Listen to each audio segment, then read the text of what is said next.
annoncé, la Cour constitutionnelle siégeant en matière de contentieux des candidatures à l'élection présidentielle de décembre 2023 a tenu son audience publique sous la présidence de son président Dieudonné Kamuleta Badibanga lundi 30 octobre 2023, au cours de laquelle elle a rendu ses arrêts sur les bancs et dispositifs. Après débat et délibération et après avoir entendu tous les requérants, le parti de Fanderès et les experts de la commission électorale indépendante, la Cour s'est finalement prononcée sur les 12 affaires autrefois appelées par elle. Sur la requête de M. Seth Kikouni, après avis du procureur près la Cour constitutionnelle, la Haute Cour l'a déclarée recevable et non fondée. La Constitution de la République démocratique du Congo, spécialement son article 161 alinéa 2.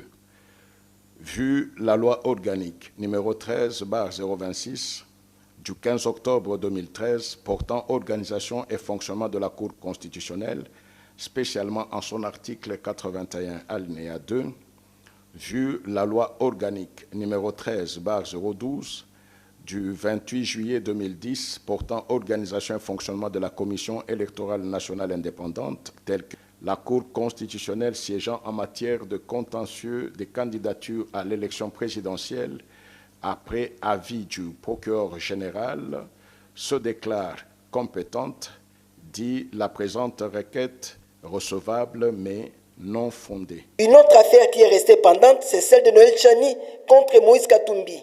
Après avis par écrit du procureur général après la Cour constitutionnelle, la Haute Cour a tout simplement déclaré recevable et non fondée la requête de Mwadian Vita.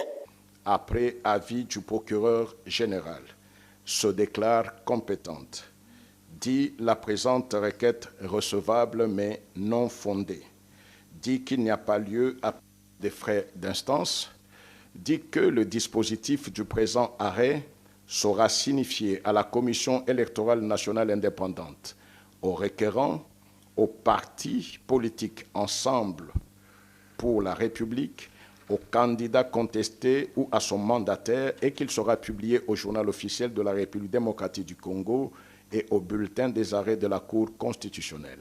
La Cour a ainsi délibéré et statué en son audience de ce jour à laquelle a siégé la présente composition.